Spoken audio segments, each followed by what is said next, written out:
As this man likes to say, there were some onions at Madison Square Garden last night.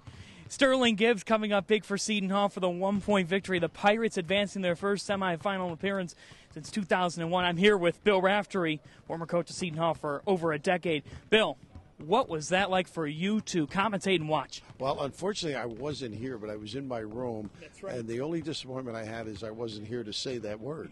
I just admire kids that are able to perform under, stress. Cena's jumper was just as big in the corner. It's admirable, and I think these kids deserve what they're getting at the end of the year here, because in watching them, they could have packed it in easily with the frustrating 1-point losses and the close games, the injuries, the nonsense that goes with a long season. But Kevin stuck with them, and they stuck with him, and who knows, they might be able to run the table here. You're such an ambassador for this league, and to have a 4-8 matchup here in the semifinals, there have been critics of the Big East, but tonight you have two originals, two teams that have been going back since the league was formed. What can you say about this matchup?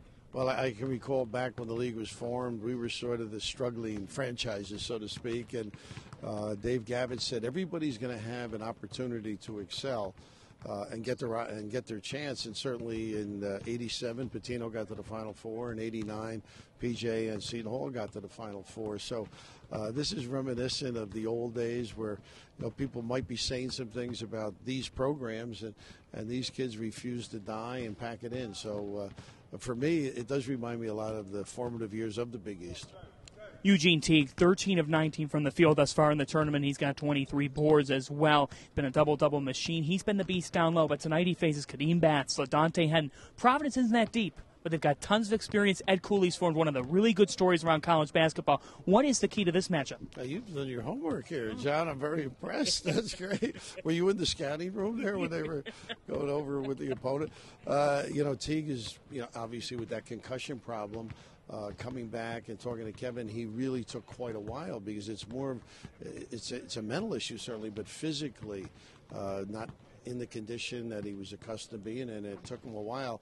Now he's just a tough guy down on the block. So as much as they have to be concerned about Batts and LaDante, they got to worry about him too. And I think he becomes very important against the zone of Providence, because as we saw against St. John's, they really can throw you off your game and force you to take some deep bad shots. So I think they've got to get some touches in the lane or in the low box area if they're going to do something. When you think Bryce Cotton, what comes to mind? Resilience, toughness, onions, playing over 40 minutes all year long is just an extraordinary feat. So, the kid the other night didn't have a game like we're normally witnessing, but able to hang in, not make mistakes, not gamble silly things, and, kept the thing in order for Providence. So, he's got to play point guard, he's got to play off the ball. There's so many things they ask of him, and yet he provides that every single evening that they play. You've got the Big East Defensive Player of the Year on one end and a second-teamer in Fuquan Edwin. You've got an all-Big East first-team player on the other end of Mr. Cotton. Does it get any better than this? And I've got you interviewing me. I mean, listen, hit the top here, the top of the bar. So I'm really looking forward to it. It'll be a lot of fun, and who knows, maybe this couple will be dancing on tomorrow night. Hopefully for the Pirates, things will work out. We're having fun at the Garden. He coached Seton Hall for over a decade, and he'll be on Fox Sports 1 at 7 o'clock with the great Gus Johnson. There's a lot of excitement in that test, right? Well, Gus has got some excitement. I mean, you better come with your game when you're working with Gus. 7 o'clock right here at the Garden. Thanks, Bill. Thanks. Farrakhan with a 14-4 Patriot League record, 22-9 overall. On the right baseline now, Keeley kicks it back out to Taisha McGeorge for three. Scramble for the ball on the rebound. Good hustle from Michelle Holmes. She trapped in a corner, though. Look at this. She's got to figure out a way to get it cheered out of there. Second steal by Inman of this game. The freshman will throw it over to Simmons, who crosses the timeline. Simmons inside. Out to Inman. Left wing. 9:14 to go in this first half. Pirates were down 7-2 as we now got a hand check foul. On Taisha McGeorge, the senior guard, stands at 5'4" tall. And it'll be Teresa Kuchera checking in for Tabula Richardson Smith. Sydney Cook about to check back in as well for Janae Johnson. Cook gave the Pirates their first field goal of this one, with 2 points. Early on, Peter Simmons has been the main distributor with 4 assists. Ali with 4 points. Richardson Smith with 8. Pirates up 6 in this first round WNIT game. Nice screen by Kuchera to set that one up. Ali baseline J. It's good to give her 6 points. When Rashay Ali's hitting that jumper, just makes her all that more versatile. Absolutely. So dangerous with that jumper. She plays so well inside, so tough. Not necessarily a big player. She has the height, but not the strength down low. But she shows every game that she can play tough down low. And if you add that jumper to her arsenal, she'll be a dangerous player. Jen Dumiak throws it over to McGeorge on the baseline. American scrambling through this pressure. Dumiak found open again for 3. It's in and out. Rebound, though, pulled down by the hustling Zimmerman. She goes up for a lay-in. No good. Ali pulls it down once again. Ali with 6 points, and she's got 5 boards now, making her presence felt. Simmons, hand check foul drawn. It's on Alexis Dobbs, who now has her first foul. But coming into this game, Dobbs is the story for American, Ryan. 2014 All-Patriot League first-team selection. Got over 1,000 points for the program, the 16th player to do so. And this is a player that she ranks first all-time in American history in games started with 116. Edmond travels on the left wing. 8:14 to go in the first half. Pirates up by 8. Nice crowd on hand here. Yes. We're expecting on over 500 for this game. Looks like some people still trickling in, but a solid showing by the Pirates faithful. Tony Vizela offering 250 free student tickets before this game, all sold out right before the game. Gotta love that. Not too many seats to be found early on here. Inside, it's Zimmerman. She went up scrappy, but could not get it to go. McGeorge pulls up from 3 off the back of the rim, no good. Ali with her 6th board of this contest. Wow. Simmons up the floor. 7:50 to go in this first half of play. It was 7-2 American. Since then, it's Pirates 19, Eagles 6. Ball stolen away from Teresa Kuchera. You don't normally see her make that first step and drive down low. Got it stripped there. Dobbs, the All-Patriot League first-team player for 3. She can't get it to fall right now. Kuchera gets the ball deflected from her under the rim. Zimmerman is able to bat it out of her hands. Pirates will have the ball coming on this media timeout. Seton Hall 21, American 13, 7:31 to go in the first half of play. Ryan, your early thoughts? Well, my early thoughts are the Pirates started off slow, John. We saw that those jitters, those postseason jitters, haven't played in this type of game in so long, 7 years to be exact. It's a packed house. You know, you really want to see a crowd like this every single game, John. But it's been a while since we've seen this type of atmosphere. So the jitters were there, but now they're really starting to get settled. Started off with a Sidney Cook jumper to give them momentum. That press that Tony Mazzella implemented after the first media timeout has worked to perfection, forcing a lot of turnovers right now. Tabitha Richardson Smith found her shot. You have Tara Inman forcing steals, making a layup there. Now Khadidra Simmons as well is really starting to find her rhythm, driving, slashing to the hole, creating contact and open jump shots. Rashay Ali, though, how about her? I mean, she's creating havoc down low. And this American team, again, you know, they don't really like to play down low. They're going to be a perimeter shooting team. The score's 21-13. They started out 7-0, the American lead, and the jump shot hasn't fallen, the past couple minutes. And again, this team, when the shot doesn't fall, it really works to Seton Hall's advantage and any other team's advantage, really. You got to play tough perimeter defense, and if they do that, the rest of the first half, we could be in store for a blowout, John. Yeah, this is an American program that went 14-4 in the Patriot League. Navy taking the championship, Army right behind them. Army winning the tournament, yeah. Navy winning the regular season, and American was bounced by Army in the semis in a tight one. Well, Army is the top team, but again, this is the third 22nd win season in program history. This school's been around for a while. Let's look at some of our early stats. The Pirates now shooting 9 of 18 after starting 1 of 6 from the field, 3 of 5 from three-point range. Seton Hall with 8 points to paint, American with nothing. They've had to work hard. And American with only 2 scorers. Jen Dumiak with 10, Alexis Dobbs with 3. Now, Dobbs will average over 13 a game, but it just looks like right now, the Eagles just don't have anything down low. Simmons drives inside, player control foul on that left elbow. And he just tries to shake it off. Cook, he gave the Pirates their first field goal of the game, but she's a freshman. Yeah. And Tony Vizela's talked about it time and again. She'll continue to learn. A work in progress. And she's got such a sweet stroke, too. Fundamentally very sound. She's got to learn to finish those shots. Down low hook shot just does not fall for Michelle Holmes. Holmes with 4 boards on this game, just can't get one to fall right now. John, I'm looking at a stat right now that's eye-opening. Seton Hall with 12 points off turnovers, American only 6. Got to score off those turnovers. Pirates aren't able to convert there. This is Alexis Dobbs up the floor now, left wing, it's Curtis.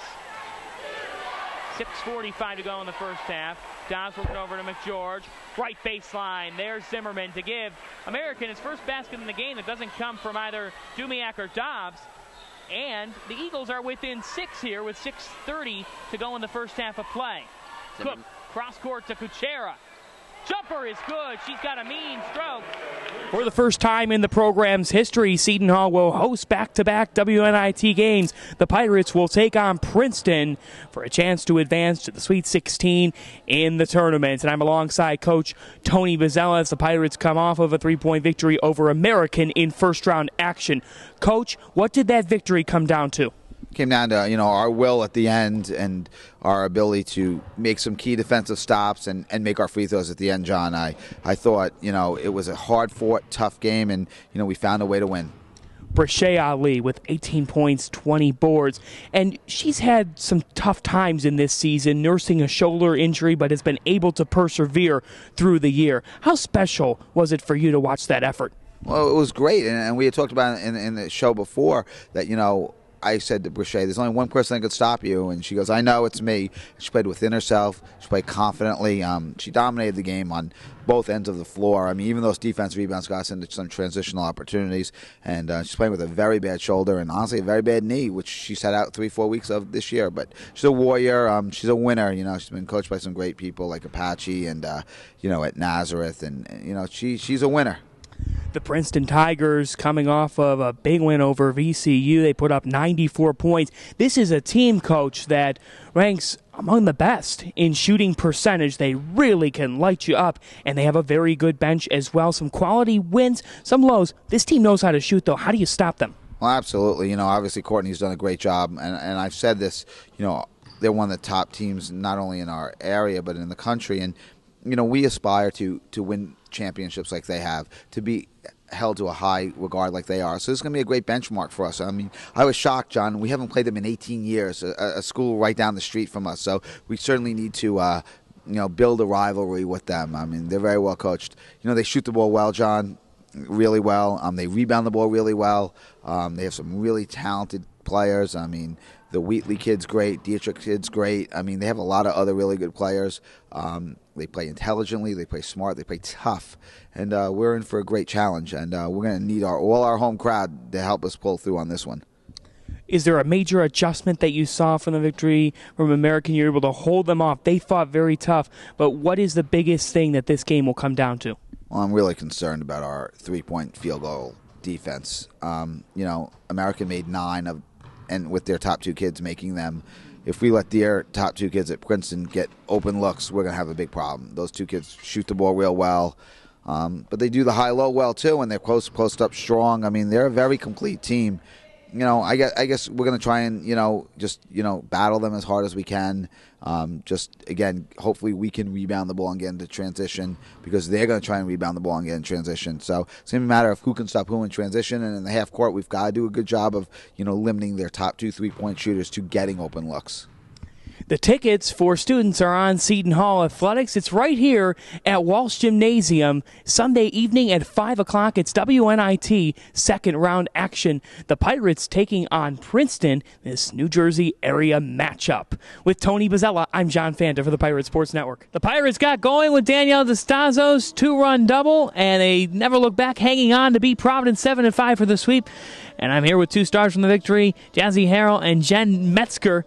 And first off, girls, congratulations. First off with you, Jazzy. What was it like to get out here, break open with the bats? You guys combined for 23 runs over the course of the weekend. How effective is this offense right now? The offense is great. We finally got our hits together in order to get runs early in, and I think that helps our pitchers a lot. It gets us to relax early in on the game, and then we just roll from there. So I think it's really important that we score early and we get to relax, and we got 3 wins this weekend, so that was great. Jen, what's it like to get that support? It definitely helps you relax. It's awesome to know that your offense is behind you and getting runs for you so you can relax out on the mound. Jazzy, as this year has gone on, you just continue to keep on surging, hitting over 350 at this point. Do you feel that there's been a key for you at the plate? I've just really been feeling it lately. Like in warm-ups, the ball just looks bigger. You're feeling it, and you just try to relax and not think about too much, because that's when you start grounding out and not getting key hits. So I just try to stay relaxed and just do what I got to do, get on base. And so that's what I've been doing, and it's been working. Jen, you came in as a reliever after coming in as the starter yesterday. Casey got it started off for you today, but coming in as a reliever and giving this team nearly 5 innings of relief work. What's your approach been this weekend? Just to get strikes and, keep the walks down and just get outs one at a time. Not really anything fancy, just trying to get outs and, give my team an opportunity. How special is it for this team after they've been through some tough times to now get the sweep and have a clean slate with Big East play? I think the clean slate is key. I mean, we're like, this is where it starts, really. This is all that matters. So whatever happened in the past, we've been working to get right here, and we took the sweep, and now we're feeling great. So we're ready to go. I'm excited. Jen, as a veteran and being one of the leaders on this team, what are your thoughts overall on the vibe around this team? Because you have been through some tough times. What makes you think this team can keep building? This obviously to start, we just swept for our first conference games, and I think we just got to keep building on it. And it's definitely, we have some good energy right now, so it's going to keep rolling on it. Can you stress how important it is this week? You have St. Peter's on Wednesday. Just continue to have the ability in a series like that one, in a quick doubleheader, to be able to take care of business? Yeah, we just got to keep the momentum rolling. Keep this weekend, bring it to Wednesday, and bring it to the next weekend. We're feeling great right now, so we're ready for the next games. We're ready to go. Pirates softball is here on Wednesday when Seton Hall welcomes St. Peter's. Then the Pirates head to Villanova as Big East play rolls on. But for now, Seton Hall is 3-0 in the new look Big East. Congratulations, girls. Thank you. Although they were facing the 11th-ranked team in the country on Sunday, the Seton Hall Pirates men's basketball team was not flustered in Omaha and would not go away easy. The Pirates, they came back to get within one of the Creighton Blue Jays, but would fall 72-71 in a Big East battle.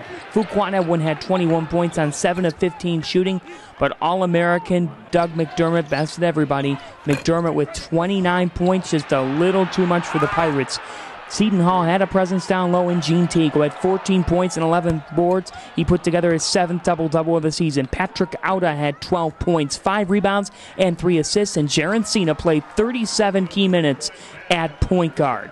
It just was not enough for the Pirates, so despite a valiant effort that had Coach Kevin Willard very proud after the game, as Seton Hall looks to get back on track as they complete a 2-game road swing at DePaul on Tuesday night. And the key going into this one is how they will defend Brandon Young, who had 23 against Seton Hall on January 25th in the loss and had 29 against Marquette in a 2-point loss on Saturday. So the Pirates, they look to get back on track before coming back home. The regular season winding down and still looking to make a move in Big East positioning, an opportunity to do so in Chicago. 9 o'clock tip-off on Fox Sports 1 and on the radio on 970 AM with Gary Cohen and Dave Popkin. That's also available on shupirates.com.